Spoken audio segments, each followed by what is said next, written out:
fique atento à aula de hoje. Ela está alicerçada com a doutrina moderna, os temas mais atuais, verificando as perspectivas das bancas examinadoras de concurso público, principalmente da OAB. Vou trazer aqui várias jurisprudências dos tribunais superiores em casos que forem julgados e como os tribunais superiores vêm se portando acerca de determinados temas. Vou estar aqui para tirar a dúvida de vocês durante a aula e depois da aula também. Então, vamos ficar atentos, foco, determinação, acredite em você, você consegue, não seja mais um na multidão. Na aula passada, nós começamos o estudo da lei penal no espaço. E aí nós vimos três possibilidades. A territorialidade, a extraterritorialidade e a intraterritorialidade. Nós vimos que, pelo princípio da territorialidade, que é estabelecida a partir do artigo 5º do Código Penal, aplica-se a lei penal brasileira, seria a territorialidade absoluta. Só que o Brasil não adotou essa teoria. A teoria adotada é a teoria da territorialidade mitigada, relativa ou temperada, onde tratados, regras e convenções de direito internacional vão prevalecer, se sobrepor à lei penal brasileira.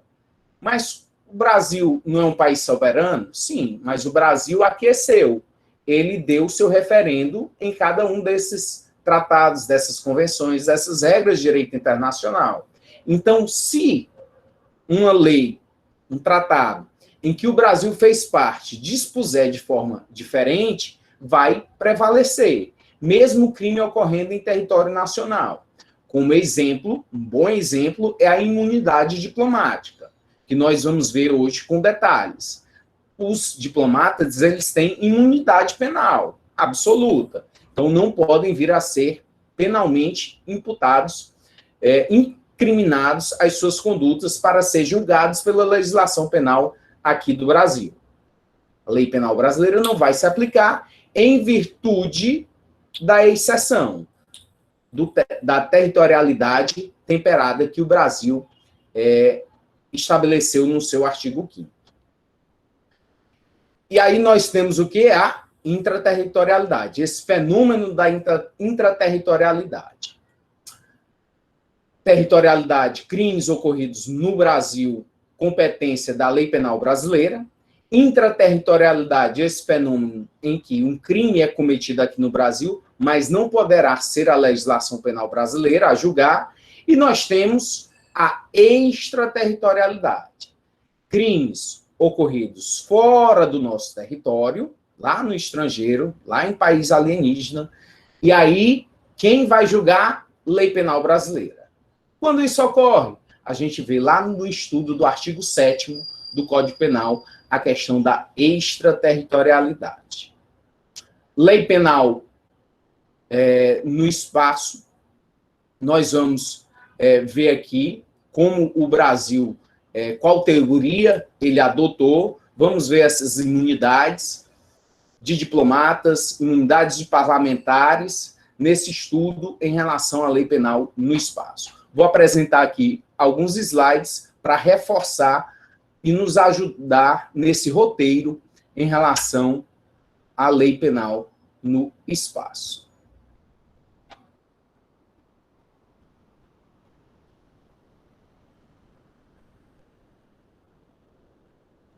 A primeira coisa que eu vou trazer aqui para vocês é a questão das imunidades diplomáticas. E, primeiro, a questão da inviolabilidade da habitação. Alguns pensam e têm uma lenda urbana de achar que embaixada é território de um país em outro país.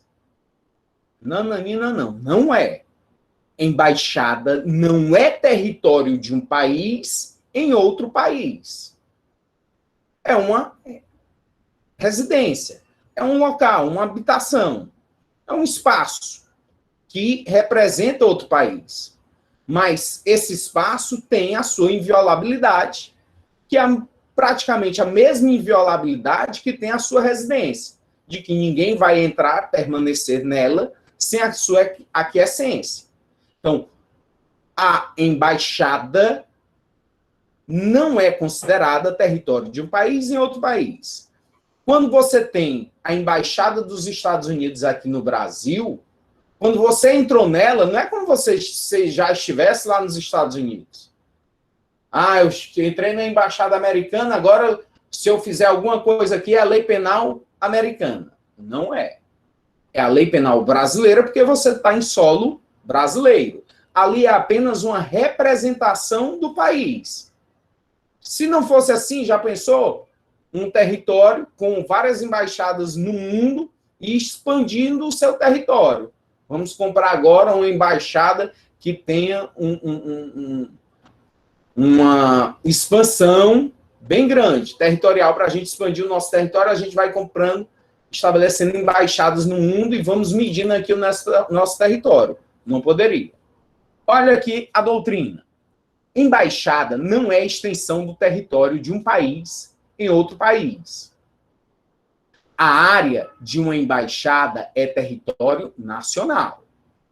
A Convenção de Viena, de 1961, que foi aprovada pelos decretos 56.435, de 1965, e decreto 61.078, de 1967, estabelece a inviolabilidade da residência diplomática, sem, no entanto, estender-se além dos limites necessários ao fim a que se destina.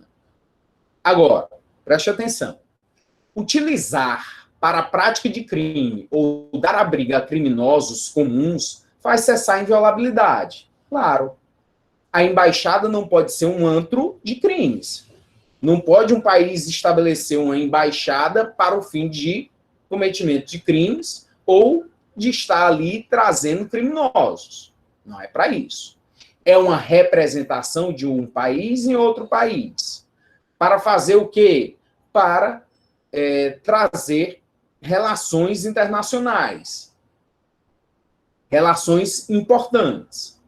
E o Brasil, ele pactuou esse tratado que foi estabelecido na Convenção de Viena. Todos os países respeitam isso.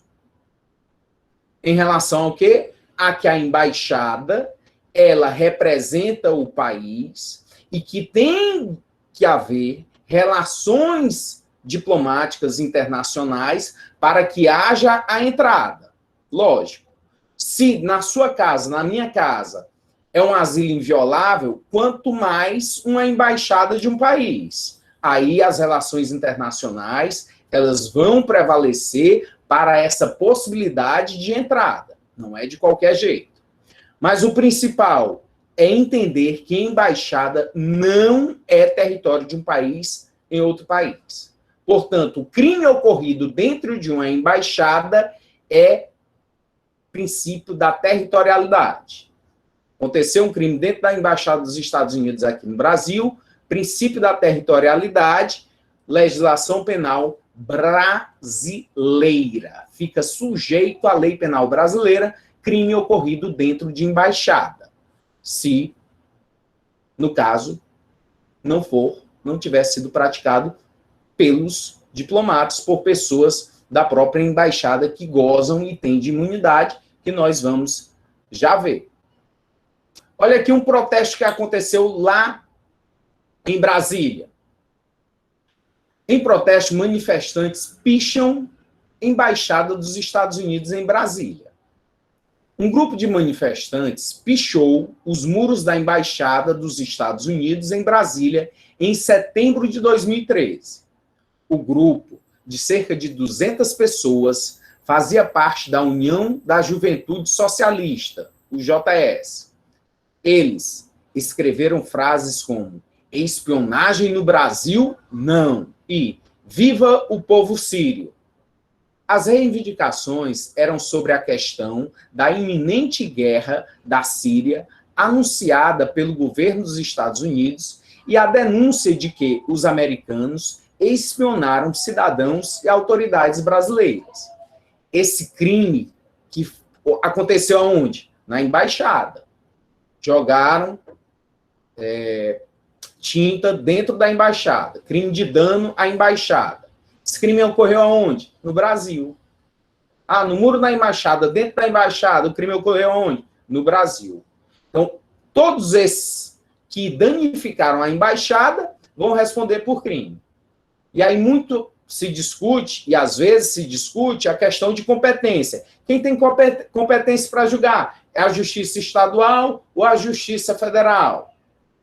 Normalmente, a Justiça Estadual, porque não compromete bens, serviços da União, do governo federal. Então, é crime comum. A Justiça que vai ter competência é a Justiça do Estado.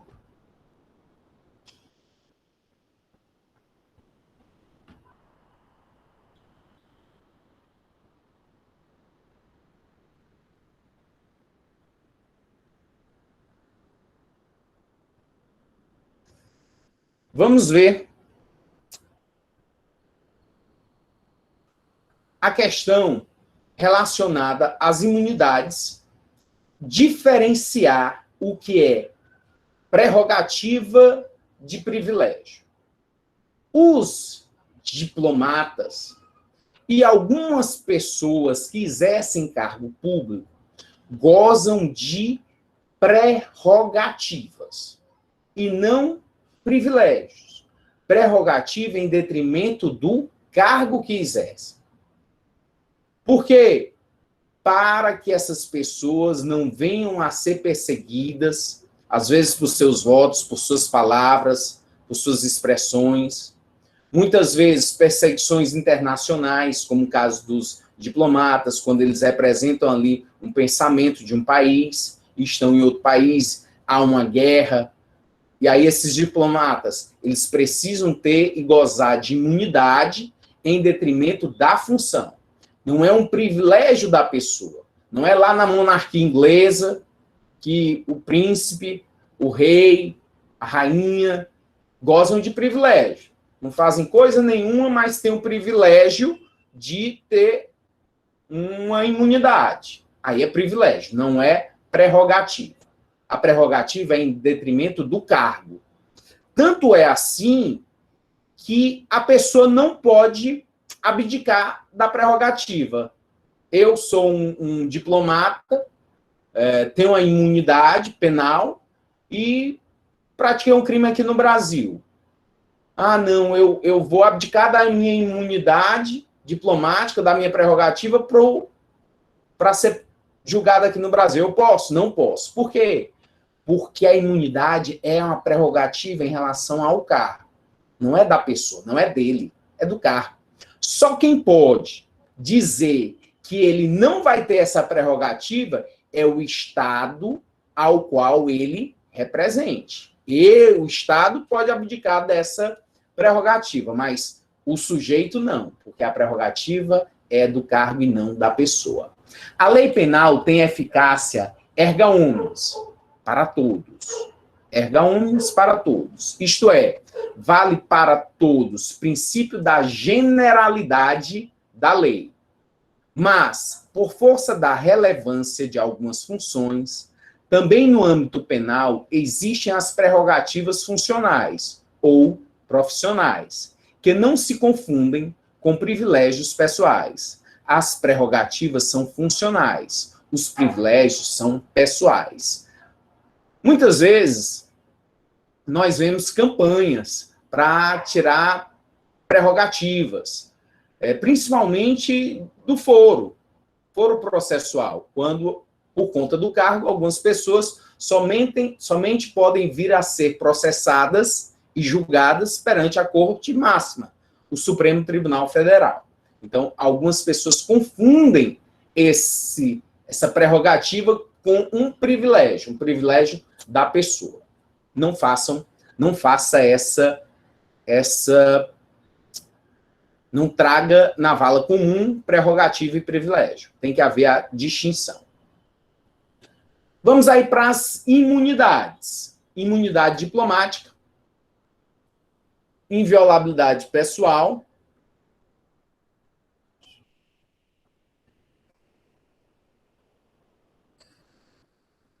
imunidade diplomática e inviolabilidade pessoal.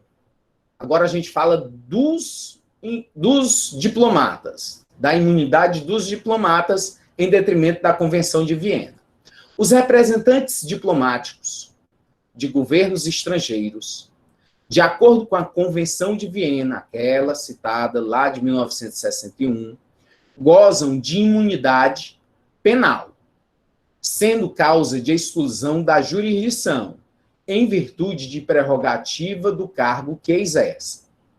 Não podem ser presos ou detidos, nem obrigados a depor como testemunhas, mas podem ser investigados pela polícia. Têm o dever de cumprimento das leis do Estado onde estão servindo. Juiz brasileiro não aplica lei criminal estrangeira. Quem irá processar o diplomata é o Estado de origem, com a legislação do país. A prerrogativa da imunidade é irrenunciável pelo diplomata, pois não pertence a ele. Somente o país pode renunciar. Então, várias informações que você acabou de receber em relação ao diplomata. Fique atento a todas elas. O diplomata, quando ele comete um crime aqui no Brasil, que crime? Qualquer crime. Ele goza de uma prerrogativa da imunidade. A imunidade penal. Ela é absoluta, não é relativa, é absoluta para qualquer crime. E aí, professor, quer dizer que o diplomata não deve seguir nossas leis, ele não deve cumprir nossas normas penais, ele é um cara que pode tudo? Não é assim. Muita calma nessa hora. O diplomata, ele tem que cumprir nossa lei. Ele tem que estar ali e não está cometendo crime, não está transgredindo. Porque se ele vier a cometer um crime, ele não pode ser punido por nossa legislação, mas ele irá responder pelo crime cometido aqui, pelo país dele. A polícia vai agir, colhendo todas as informações necessárias, produzindo prova, trazendo perícia, colhendo testemunhos, faz tudo para levar ao conhecimento do país que ele representa, para ele vir a ser processado e julgado por esse crime. Não é para ele ficar impune. E dependendo do caso, o Itamaraty, por meio de suas relações internacionais, solicita ao país que ele representa que ele saia do país. Dependendo do crime, dependendo da situação, as relações internacionais podem fazer com que isso ocorra. Mas o crime em si, ele responde no país dele, pela legislação penal dele. Não pode o juiz penal brasileiro aplicar lei penal estrangeira, porque nós temos a nossa autodeterminação, nós temos soberania. Aqui só se aplica, em direito penal, lei penal brasileira. O sujeito terá que cumprir a nossa lei, e não leis de outros países.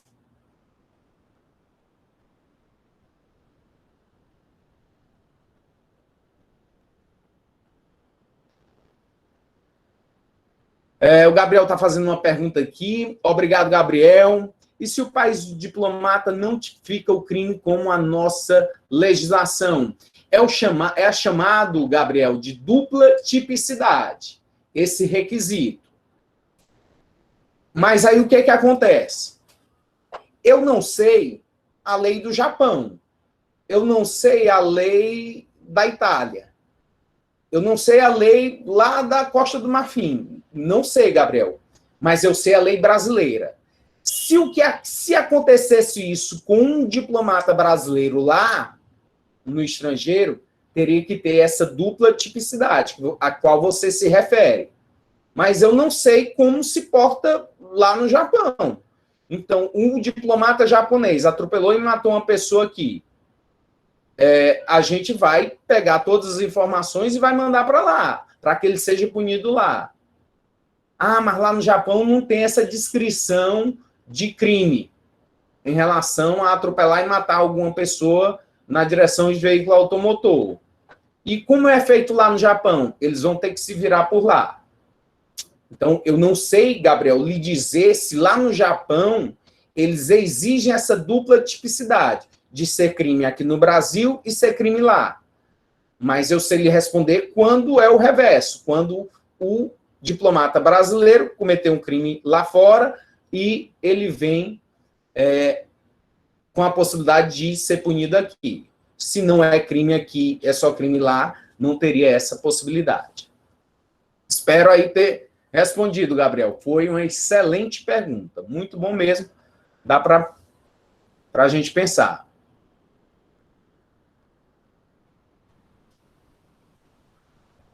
Vamos aqui. Imunidade diplomática. A quem abrange? Qual a extensão dessa imunidade? É só a uma pessoa, só o diplomata? Aquela figura principal da embaixada? Não, não é. Há uma abrangência, há uma extensão a essa imunidade. Abrange os diplomatas de carreira, de embaixador a terceiro secretário, e os membros do quadro administrativo e técnico, tradutores, contadores e etc. Da sede diplomática, desde que recrutados no estado de origem, extensiva à família, artigo 37, Convenção de Viena. Envolve ainda os funcionários das organizações mundiais, quando estejam a serviço os chefes de Estado estrangeiro e membros de sua comitiva, quando em visita a Estado estrangeiro. Vejam, então, que há uma abrangência, há uma extensão para essa prerrogativa, para que o diplomata se sinta confortável, que possa realmente trabalhar pelo seu país, livre de qualquer perseguição, de qualquer terrorismo. A gente sempre fica imaginando aqui, pensando, que o Brasil é um país democrático, um país que não se envolve em guerras, e aí a vida dos diplomatas sempre é muito tranquila. Mas pense aí, imagine a vida de pessoas que estão ali ao redor da Arábia Saudita, em países que estão em guerra, na Síria. Então, a vida do diplomata, do embaixador, é muito complicada, sujeita a intempéries. Então, por isso a necessidade de fazer com que os diplomatas, os seus familiares, o corpo da embaixada esteja protegido pela prerrogativa.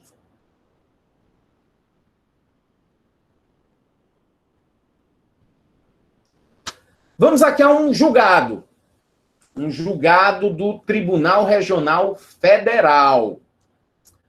É sempre importante que você analise a jurisprudência, busque a jurisprudência. Eu fico batendo nisso, porque não serve só para o direito penal, aqui do Penal 1. Vai servir para você durante toda a sua graduação. Todas as disciplinas, busque jurisprudência no que você estiver estudando, porque vai facilitar muito a sua vida, vai te enriquecer demais de conteúdo. E aí você consegue o quê?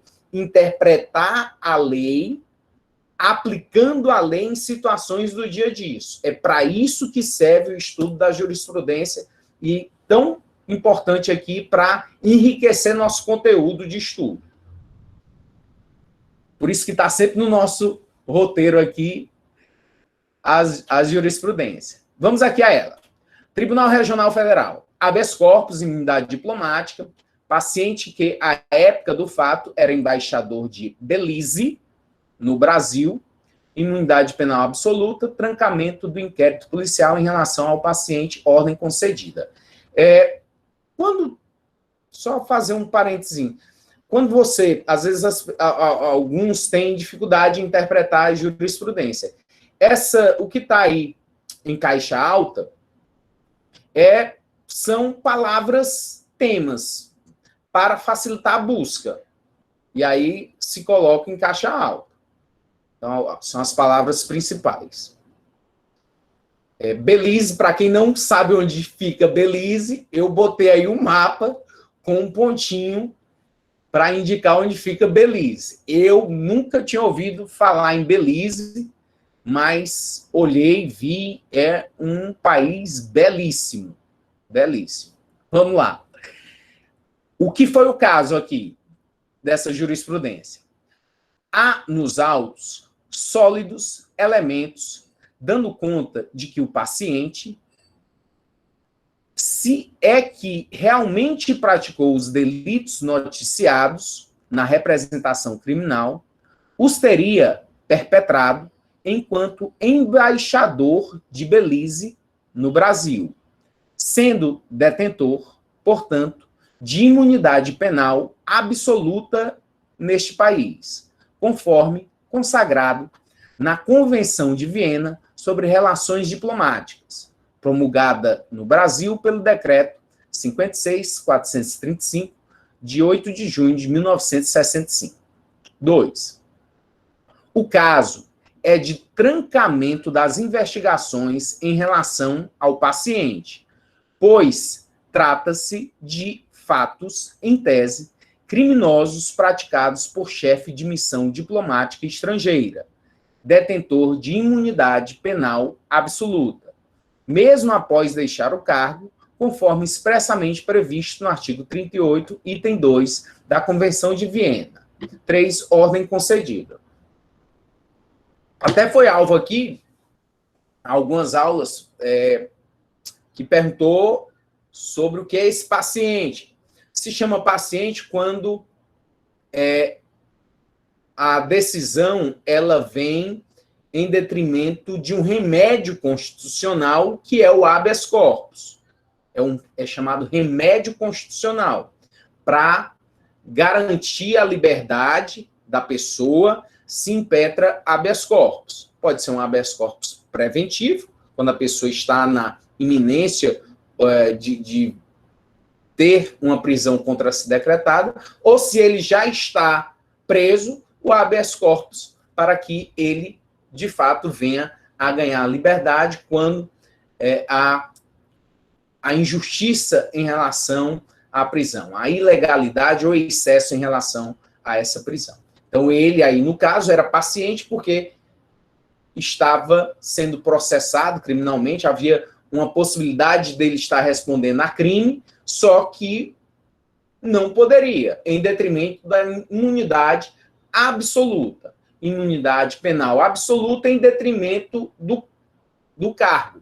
Que cargo? De diplomata, que lhe traz uma imunidade absoluta, não podendo vir a ser processado, responder inquérito policial aqui no Brasil.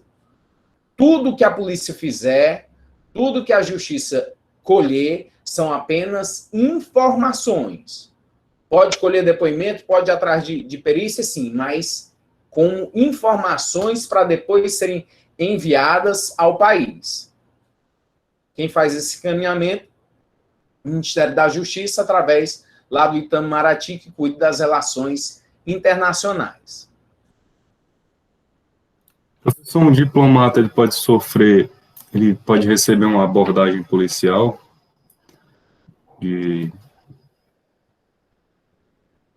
Gabriel, eu estou conseguindo lhe ouvir e eu entendi a pergunta. Olha aí, Ingrid, coisa boa. Consegui ouvir nítido. O seguinte, Gabriel, eu buscando jurisprudências para a nossa aula de hoje, eu vi alguns habeas corpus que foram impetrados em detrimento de alfândega, de aeroportos, em que diplomatas eram constantemente abordados e vistoriados suas malas, suas bagagens.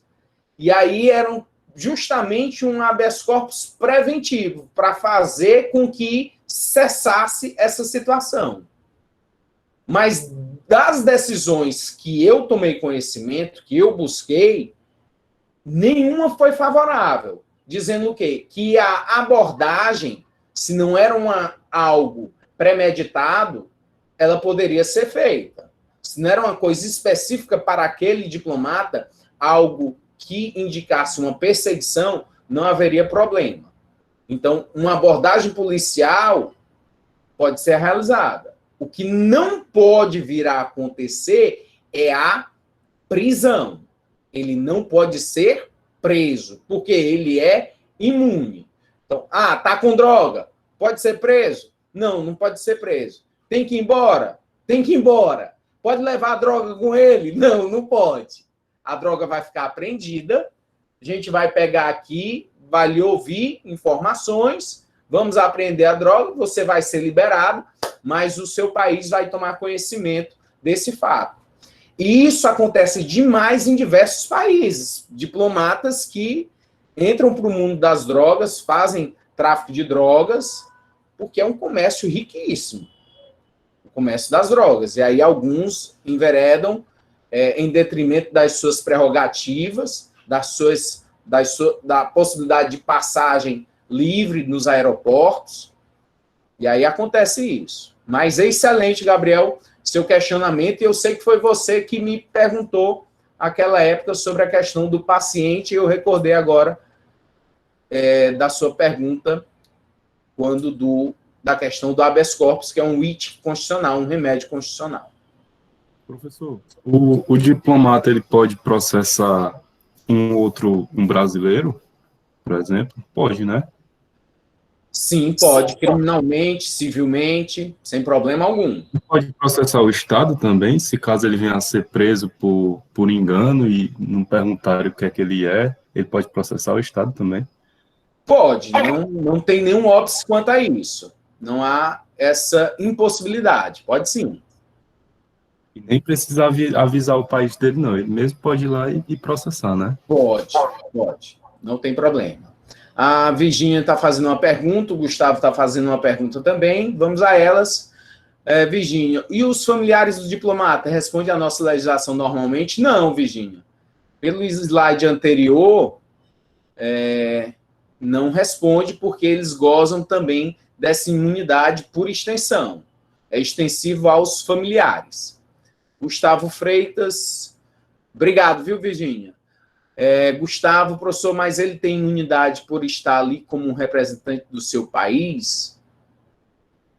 Sim, o diplomata ele tem imunidade por estar como representante do país dele. Se for um diplomata que é brasileiro, ele não goza dessa imunidade. Tem que ser um diplomata que está em país estrangeiro. Aí sim vai gozar dessa imunidade. Espero ter entendido a pergunta e conseguido responder de forma adequada. Eduardo, se o uso de droga for permitido no país dele, se o perdeu baseado no aeroporto, ok, é o comentário. Legal. Valeu, um abraço, show, muito bom. Vamos aqui, seguindo. Agora vamos para as imunidades e prerrogativas dos parlamentares, nossos queridos e amados parlamentares, nossos senadores, nossos deputados. Tem muita gente que não gosta desse tema, não gosta, acha chato essas imunidades e prerrogativas dos parlamentares, mas eu torço, eu faço muito esforço para que você goste desse tema, que você consiga estudar esse tema, e que se você não conseguir, se você achar bem chato, pegue depois essa aula, vá bem nesse ponto aqui sobre imunidade parlamentar e fique ouvindo, que a aula vai ser gravada, fique ouvindo antes de dormir para lhe dar um sono bem leve, e mesmo assim, por osmose, você vai estar dormindo, ouvindo minha voz e vai compreender toda a matéria. Faço votos. Tem muita gente que não gosta desse tema, das imunidades. Mas faça o esforço, vai ser legal. Vamos lá a elas. Imunidades e prerrogativas dos parlamentares.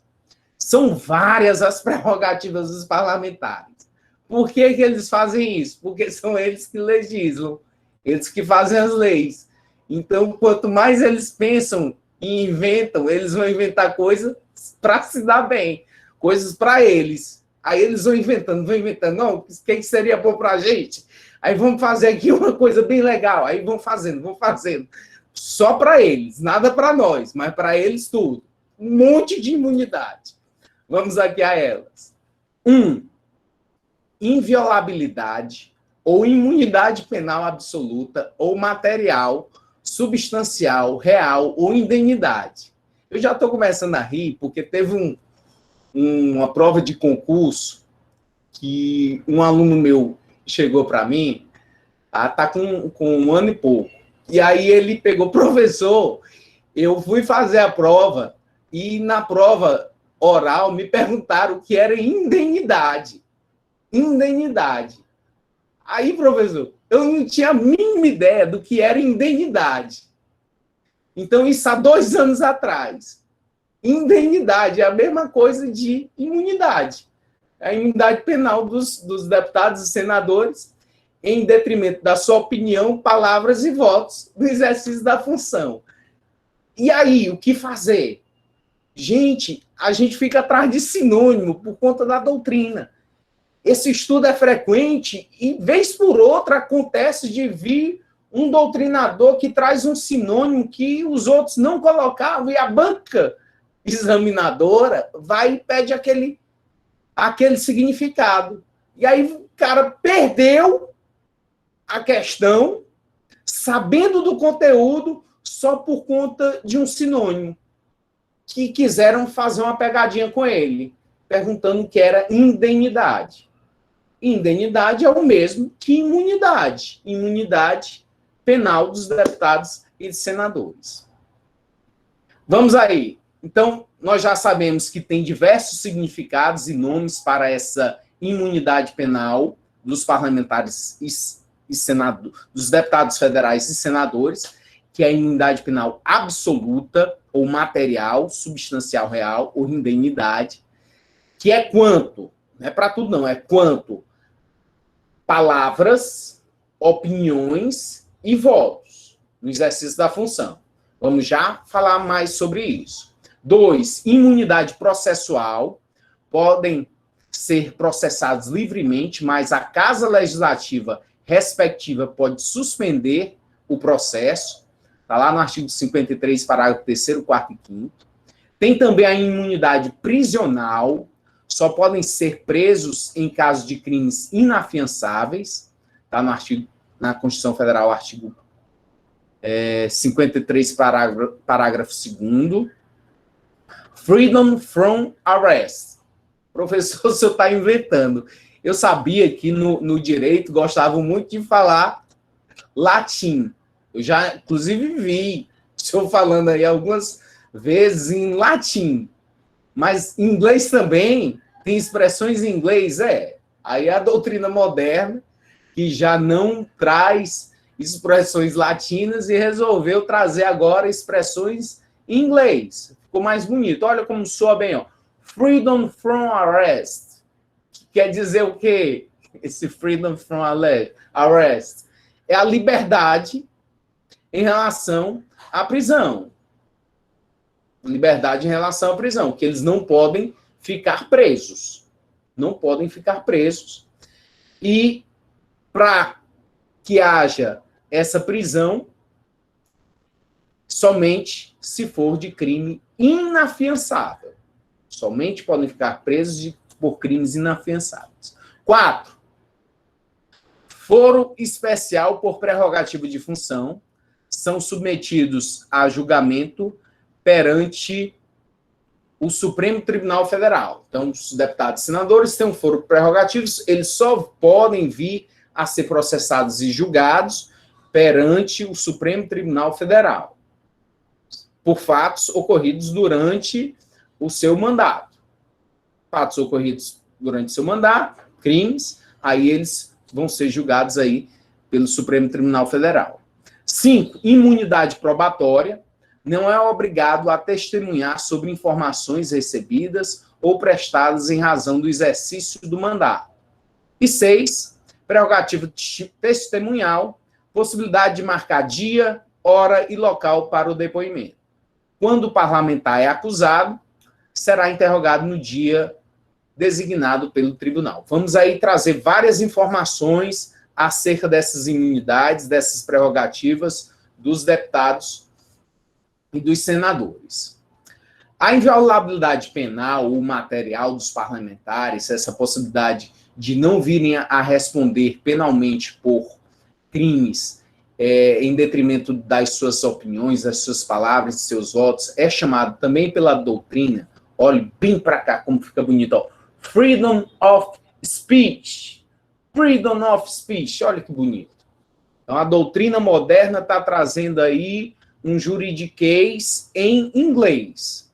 Não é mais um juridiquês arcaico em latim. É um juridiquês moderno em inglês. Freedom of speech. Acho que para ficar bonito.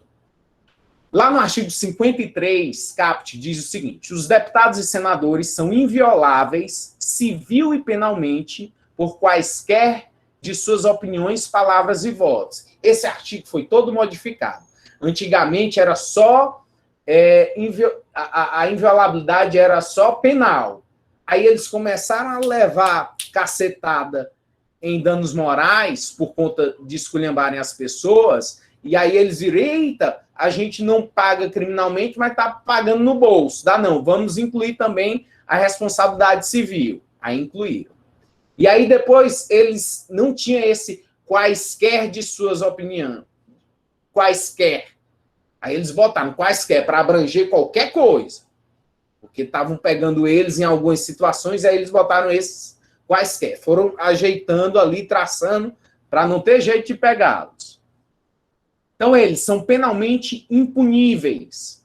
Abrange todas as manifestações funcionais do parlamentar, sejam escritas, pareceres e etc., ou orais, discursos, entrevistas, votos, orais, etc., dentro ou fora do parlamento, nas comissões, entre outros, etc.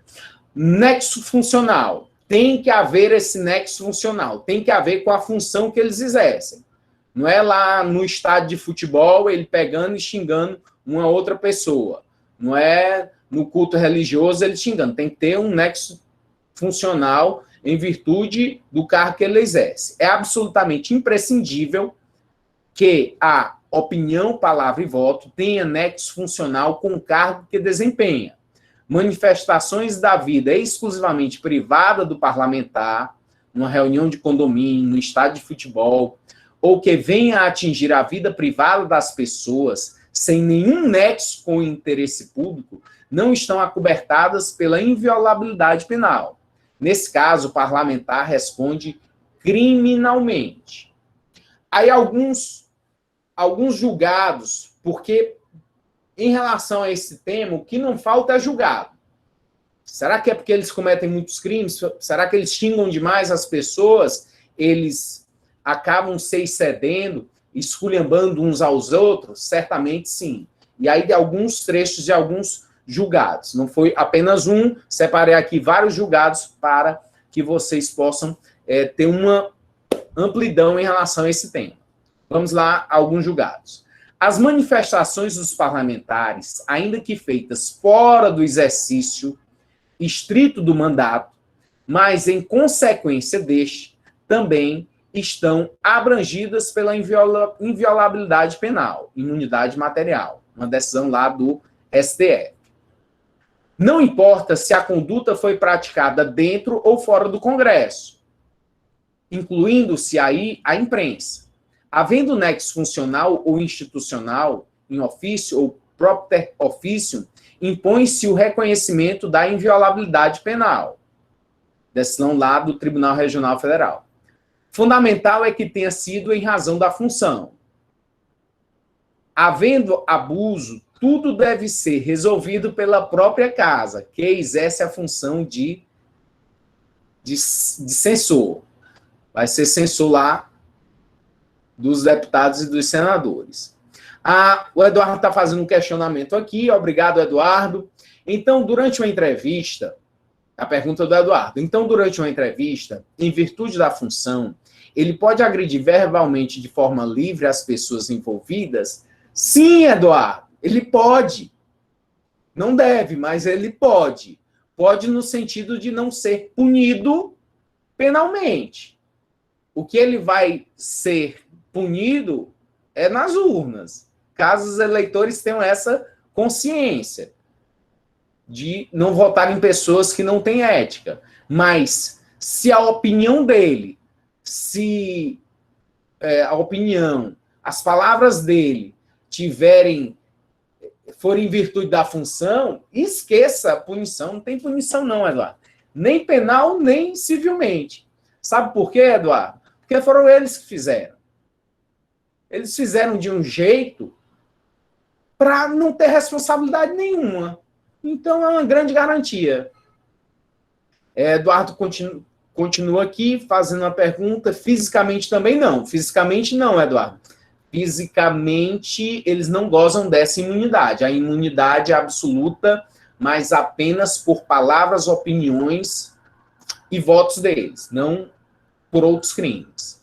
Professor, e se ele repressar uma opinião nas redes sociais e for contra, né?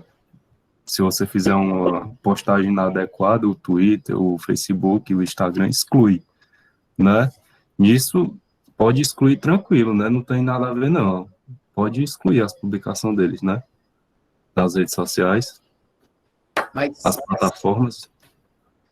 Deixa eu ver se eu entendi, Gabriel. Você está dizendo se eles postarem ou a gente postar ofendendo eles? Não, se eles postarem nas redes sociais deles esses comentários, mesmo, né, tendo a ver com o exercício da profissão deles, mas, por exemplo, se ele postar um comentário racista, essas coisas, aí o Instagram, o Facebook derruba a publicação dele, né? Pode, né? Aí você está falando... A questão, quando você fala em derrubar, em tirar, é só uma questão de prova, pelo que eu estou interpretando aqui. Você ter aquela prova de que a pessoa fez a postagem, aí é lá do processo penal. A pessoa fez um print ali e já está valendo como prova. A questão dele estar proferindo uma questão racista. Ele está lá na padaria, se deparou com uma pessoa que não atendeu bem ele na padaria, e aí ele começa a insultar com questões raciais essa pessoa. Aí é um crime. Não tem nada a ver com a função pública dele, com essa situação. Agora, imagine aí, Gabriel, que ele... Obrigado por sua intervenção, mais uma vez. Imagine que esse deputado ele está lá no Senado da República discutindo a questão de cotas e fazendo todo um discurso em desfavor das cotas raciais. Aí ele está dentro da função. Né? Aí tem que verificar bem, mas se ele está em argumentos relativos a algo de diminuir direitos ou não, mas em virtude da representação que ele tem lá na Câmara, lá no Senado, em virtude da função dele, não há crime. Mas lá na padaria, insultando uma pessoa, aí já é crime porque o Supremo Tribunal Federal entendeu que não tem nexo com a atividade exercida por ele. Vamos aqui a outros trechos de julgamentos que eu separei aqui especialmente para vocês, para enriquecer o seu conteúdo, enriquecer o seu conhecimento. Por maioria de votos, o plenário do Supremo Tribunal Federal decidiu que o foro por prerrogativa de função, conferido aos deputados federais e senadores, se aplica apenas a crimes cometidos no exercício do cargo e em razão das funções a ele relacionadas.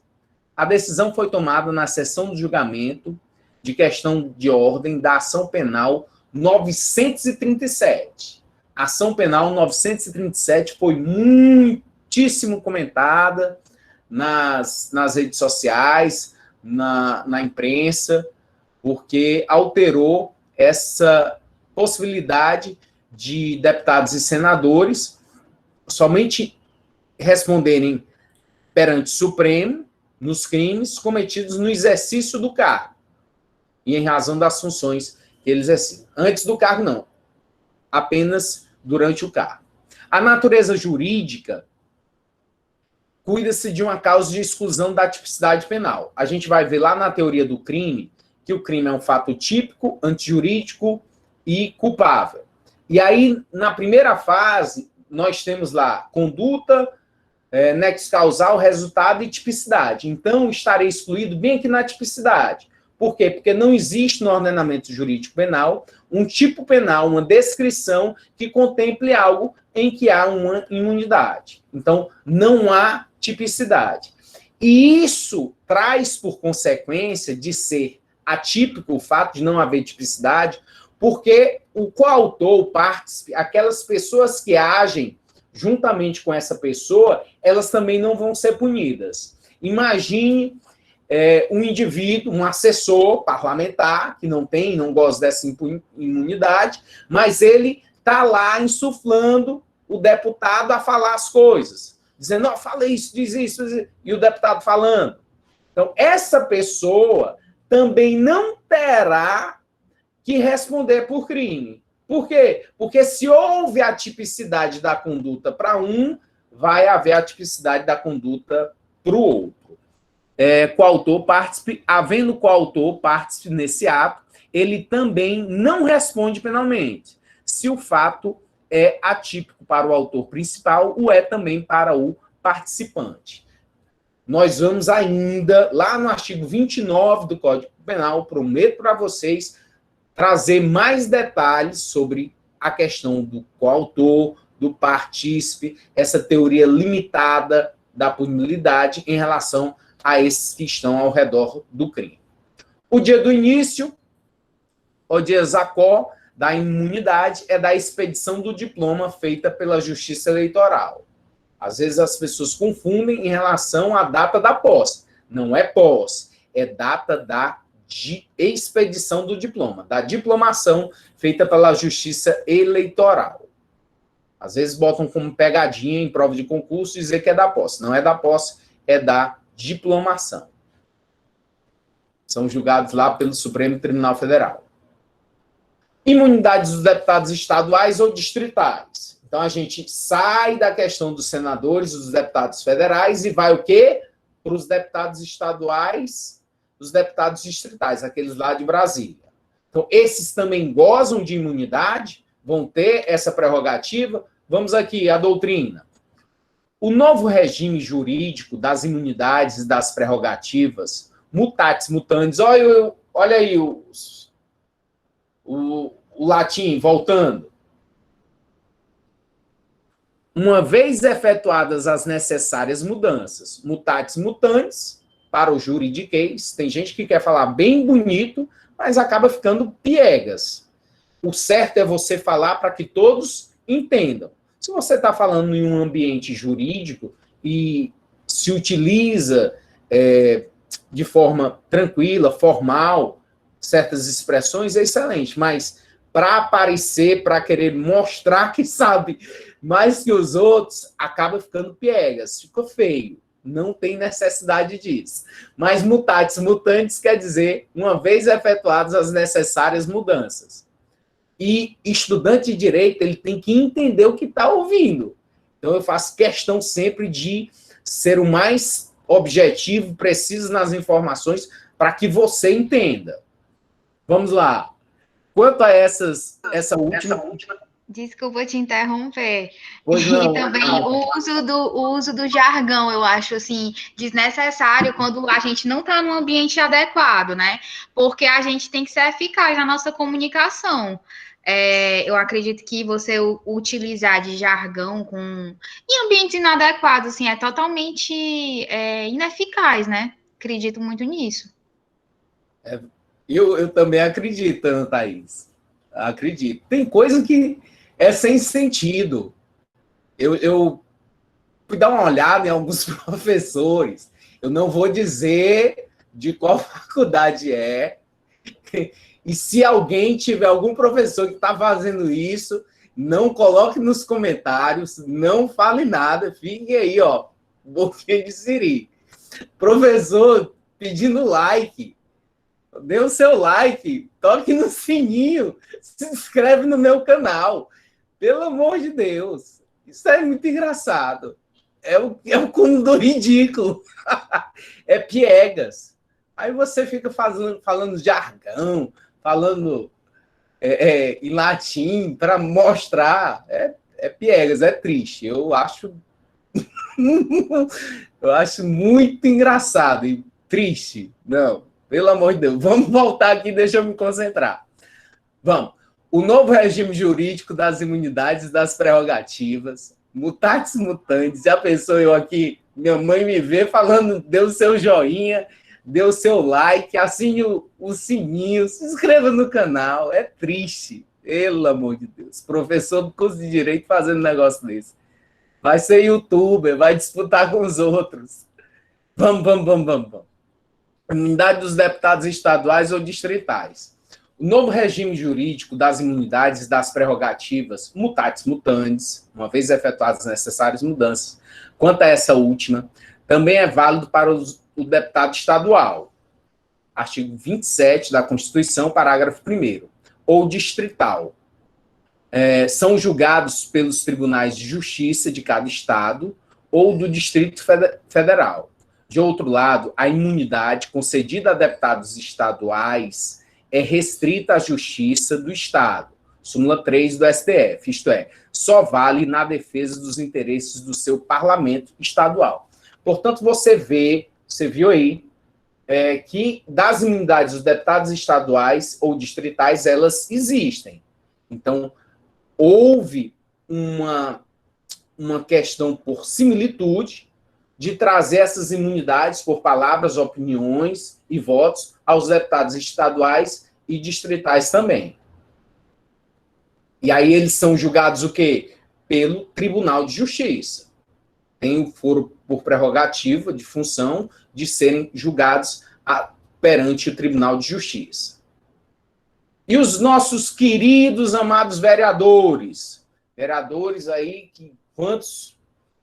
quantidade de vereadores que tem no Brasil. Vamos ver se eles também gozam de imunidade material dos vereadores. A inviolabilidade dos vereadores tem assento constitucional, mas conta com limites específicos, nos termos da Constituição Federal Brasileira, artigo 29. O município reger-se-á por lei orgânica e pelos seguintes preceitos. 8. Inviolabilidade dos vereadores por suas opiniões, palavras e votos no exercício do mandato e na circunscrição do município. Então, essa inviolabilidade, ela acaba sendo restrita. Enquanto deputados, senadores têm inviolabilidade absoluta, os vereadores têm em relação ao município e tem que ter um nexo funcional. O que eles falaram, as suas palavras, as suas opiniões, serem referentes a questões locais, de interesse local, sob pena de responsabilidade. Olha aqui um julgado do Superior Tribunal de Justiça em relação a vereadores. A inviolabilidade do vereador requer que sejam externados coexistentemente. Primeiro, no exercício das funções próprias do seu mandato, legislativas ou fiscalizadoras. Segundo, em matéria ligada aos interesses locais do município. Em outras palavras, nexo funcional e interesse público municipal. Pela literalidade da Constituição, dupla é a limitação da inviolabilidade do vereador. A. Opiniões, palavras e votos proferidos no exercício do mandato e na circunscrição do município. Então, você vê aí os vereadores bastante atuantes, aguerridos, até demais em suas reivindicações, em suas palavras. Muitas vezes ofendem, e aí possibilidade de imunidade, ela é restrita. Mas tem. Importante é que eles têm essa imunidade. Por similitude também, em detrimento, em razão do cargo que exercem, eles têm essa imunidade em relação às suas opiniões e palavras. Dentro da questão municipal. Não pode ir além. E aí nós vamos aqui para o artigo 6º. Saímos aí da questão das imunidades, né? Só lembrando aqui, questão do deputado e senador, que eles podem ser presos? Podem, por crimes inafiançáveis. Crimes como racismo, como organização de grupos armados para... Tem alguns crimes que são considerados como inafiançáveis. Então, por esses crimes, os nossos deputados e senadores, eles acabam respondendo.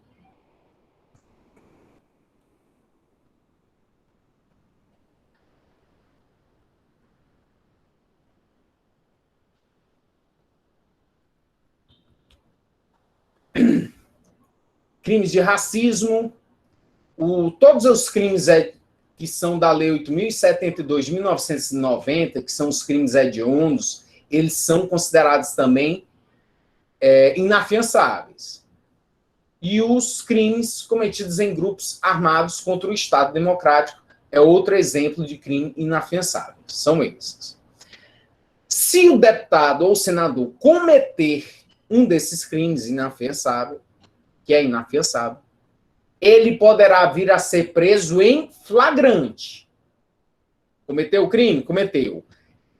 Foi em flagrante? Foi. Então, é possível a prisão. Capturar o parlamentar, e aí o delegado de polícia vai lavrar o auto de prisão em flagrante. Mas tudo que um auto de prisão em flagrante tem que ser feito. Entregar nota de culpa, comunicar à família, chamar o advogado, trazer um advogado de defesa a ele. Todas as formalidades de um auto de prisão em flagrante que deve ser realizado para qualquer cidadão, para os deputados e senadores também é feito. O que vai diferenciar é que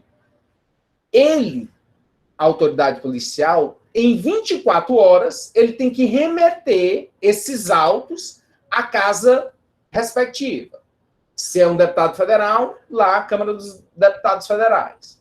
Se é um senador da República, lá o Senado. Mas ele tem que remeter em 24 horas, dentro das 24 horas, não pode exceder a isso, sob pena de excesso de legalidade, essas informações. Porque não é um juiz de direito que vai deliberar sobre a formalidade. Não. É a Casa Legislativa que, nesse primeiro momento, de uma forma anômala, vai ter que dizer,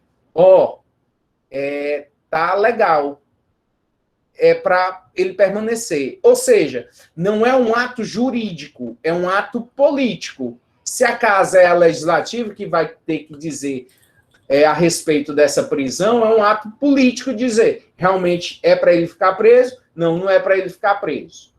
E eles decidem isso pela maioria dos votos, a maioria dos votos dos membros, que é chamado de maioria absoluta. Pela maioria absoluta dos membros, que é a metade mais um dos deputados ou dos senadores, deputados, cerca de 257 deputados, senadores 41, para dar a maioria, e aí eles vão decidir em manter ou não parlamentar. Mas, lembrando que um deputado ou um senador, ele pode ser preso em detrimento de decisão condenatória com trânsito em julgado, decisão final. Ele já está ali respondendo o processo criminal e transitou em julgado, agora saiu a condenação e ele tem que cumprir a pena. E aí, vai cumprir? Vai. Então, se o deputado, se o senador já teve uma condenação, coisa julgada final, e aí ele vai ter que arcar com a prisão, e aí não tem perdão. Tem que ser feito. Vamos aí voltar, então, que faltava eu trazer aqui essas informações acerca da prisão. Falei da imunidade absoluta em relação a palavras, gestos e opiniões. Faltou falar sobre a possibilidade de prisão, que é possível. Vamos aí para o artigo 6º do Código Penal. Vamos falar aí sobre o lugar do crime. Considera-se praticado o crime no lugar em que ocorreu a ação ou omissão, no todo ou em parte, bem como onde se produziu ou deveria produzir-se o resultado. Lembrem aí do artigo 4º do Código Penal, em que nós visualizamos a questão do tempo do crime, onde haviam 3 teorias: atividade, resultado e da ubiquidade omissa. Lá para o tempo do crime foi a teoria da atividade. Considera-se tempo do crime o momento da ação ou da omissão, mesmo que outro seja o momento do resultado. A gente fica só com a atividade para a questão do tempo do crime. Aqui esqueça essa teoria, porque o legislador penal brasileiro adotou outra teoria em relação ao lugar. Ele adotou a teoria da ubiquidade omissa, dizendo que tanto faz o lugar da ação quanto o lugar do resultado. Se a ação ou a omissão, lugar que ocorreu a ação ou omissão, bem como o lugar onde ocorreu o resultado, onde poderia ocorrer o resultado, elas devem ser levadas em consideração para dizer que esse lugar é para ser aplicada a lei penal brasileira. Triscou em território nacional, triscou no Brasil, a ação foi no Brasil, o resultado foi no Brasil, ou deveria ter sido ocorrido aqui no Brasil, lei penal brasileira. Não se preocupe, primeira dica a você, não se preocupe em saber legislação penal de outros países. Saber legislação do Japão, da Arábia, do Paraguai, da Argentina. Ninguém vai te perquerir acerca disso. Saber de você o conhecimento de leis estrangeiras. Não. O que você vai ter que saber é lei penal brasileira. Dizer, olha, meu amigo, esse crime, o lugar do crime é Brasil. Sim, mas como é que a gente vai fazer para haver o processo? E a dificuldade de trazer provas? Porque está todo mundo no outro país. Esqueça, não pense nisso. Não pense em dificuldade de produzir prova de nada. Pense só, se esse crime, esse fato que eu estou pensando aqui, se ele tocar o Brasil, lei penal brasileira, está sujeito à lei penal brasileira, porque o lugar do crime que a teoria adotou foi ubiquidade omissa. Tanto faz resultado quanto a ação. Tanto faz. Se o crime tocar o Brasil, é considerado território nacional para fins penais. O tocar é em qualquer aspecto, espaço aéreo, águas internas, mar brasileiro. E aí nós temos que a teoria traz crime em trânsito e crime à distância, ou espaço máximo. O que é o crime em trânsito? É o crime que envolve mais de 2 países. Chama-se crime em trânsito. Imagine que o sujeito estelionatário está te vendendo um relógio Rolex. Está te vendendo um Rolex. Aí você vai lá, achou bonita, viu as imagens, achou massa, aí está comprando um Rolex. Morto e feliz. Cadê o Rolex? Uma semana, um mês. Ih, será que os Correios estão em greve? Não, amigo, está em greve não. Você foi enganado. Era um estelionatário. Eita, vou registrar um BO, um boletim de ocorrência. Aí a polícia investigou e viu que essa pessoa que te enganou, o estelionatário, ele está lá na China. É um chinês. E agora? Esse crime ocorreu no Brasil ou na China? Não sei. Bom, a ação foi na China, o resultado foi aqui no Brasil. Brasil ou China? Brasil, lindo. Por quê? Porque o Brasil adotou a teoria que engloba o lugar do crime, tanto o resultado quanto a ação. Professor, mas como é que vamos descobrir esse chinês, fazer com que esse chinês vá cumprir pena, nada? E aí? Aí é dificuldade. Aí o processo é a justiça que vai ter que tratar. Vamos supor que a gente consiga trazer esse chinês estelionatário para vir aqui no Brasil para ele cumprir essa pena. Seria ótimo. Mas, para você, o que importa é saber a lei penal, a teoria. E a teoria te diz que lugar do crime é tanto o resultado quanto a ação. Então, como o resultado ocorreu aqui no Brasil, que foi você ter sido vítima, esse resultado ocorreu no Brasil, porque você foi vítima, você mandou o dinheiro, e aí criou a você uma desvantagem econômica, pelo engano, pelo engodo que você foi vítima, crime ocorrido no Brasil, lei penal brasileira. E aí vamos processar, vamos investigar, inquérito, processo, para fazer com que essa pessoa lá da China possa vir a ser condenada. Ok.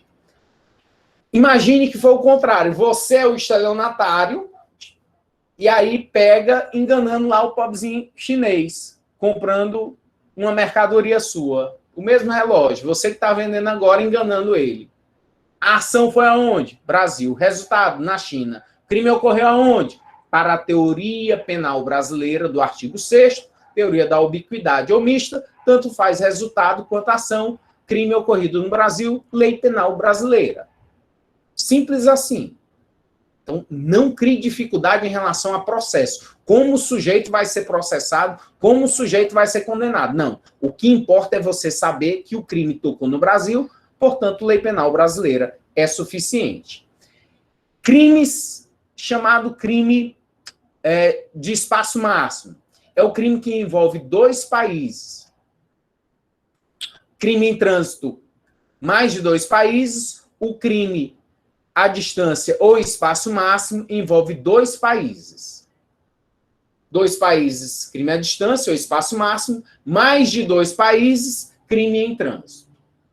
E os crimes chamados plurilocais? Aí é uma questão de competência interna. Que é essa competência interna? É que não tem a ver com a teoria do artigo 6º. Não é o Código Penal que vai explicar isso. Porque o Código Penal só quer dizer para o mundo como a lei penal se comporta em relação ao lugar. Ó mundo, aqui no Brasil, a ação ou resultado ocorrendo aqui é lei penal brasileira. Só isso que o Brasil quer dizer. Mas crime que ocorre aqui dentro do Brasil, mas que passa por mais de uma cidade, é uma competência interna. É o Código de Processo Penal que vai te dizer, vai te informar qual é o juízo competente. Se é Fortaleza, se é Caucaia, se é Maracanaú, porque o crime foi plurilocal, tocou mais de uma cidade. O crime plurilocal é um conflito interno de competência. O crime plurilocal é aquele em que o indivíduo começa a execução em um local e o resultado de seus esforços somente ocorrerá em outro local do mesmo país. O Código de Processo Penal adota a teoria da consumação, artigo 70, onde a competência será, de regra, determinada pelo lugar em que se consumar a infração. A Lei 9.099, de 1995, que é a Lei dos Juizados Especiais Criminais que é o Juizado Especial de Pequenas Causas, por sua vez, adota a teoria da informalidade, em seu artigo 60, onde o lugar do crime é o local da prática do delito. Então, aí é que vai se estabelecer competência interna para saber qual o juízo é competente. É o crime plurilocal, mais de um local dentro do Brasil. Um julgado aí, jurisprudência do Superior Tribunal de Justiça. Princípio da territorialidade, lugar do crime, teoria da ubiquidade e relevância quanto ao eventual processamento criminal pela Justiça Paraguaia. Vamos aqui ao caso concreto que aconteceu. Um sequestro de um brasileiro que foi levado para um cativeiro lá no Paraguai. É disso que se trata aqui o caso. Aplica-se a lei brasileira ao caso. tendo em vista o princípio da territorialidade e a teoria da ubiquidade, consagrados na lei penal. Consta da sentença condenatória que o início da prática delitiva ocorreu nas dependências do aeroporto de Tupã, São Paulo, cuja tese contrária exigiria exame profundo do acervo fático probatório, incabível em sede de habeas corpus, sendo assegurado ao acusado o reexame das provas quando do julgamento de recurso de apelação eventualmente interposto, instrumento processual adequado para tal fim. 3. Afasta-se a competência da Justiça Federal pela não ocorrência de quaisquer das hipóteses previstas no artigo 109 da Constituição Federal, mormente pela não configuração de crime cometido a bordo de aeronave. 4. Não existe qualquer óbice legal para a eventual duplicidade de julgamento pelas autoridades judiciárias brasileiras e paraguaias, tendo em vista a regra constante no artigo 8º do Código Penal. Então, ordem denegada. O que se tratou aí? O sujeito foi sequestrado em um aeroporto aqui no Brasil e levado a um cativeiro lá no Paraguai. O que se julgava aí era a questão de competência. É da Justiça Federal ou da Justiça Estadual? A regra, em princípio, é o quê? Teoria da ubiquidade. Aconteceu o crime no Brasil, porque a ação foi no Brasil. Mesmo que o resultado fosse ocorrer no Paraguai, não importaria. Resultado ou ação no Brasil, Lei Penal Brasileira, artigo 6º. Se o crime tivesse ocorrido dentro de uma aeronave brasileira, competência da Justiça Federal. Era do que se tratou isso daí. Mas não, entendeu? Não, que o avião foi apenas um transporte, um meio para se chegar em outro local. E o crime não ocorreu dentro da aeronave, foi fora. E aí a competência foi da Justiça Comum. E a regra do artigo 8º é em relação à detração. Porque esse caso do sequestro está em processo criminal no Paraguai e em processo criminal no Brasil. Os dois países estão processando, estão julgando o mesmo fato. Mas como é que pode?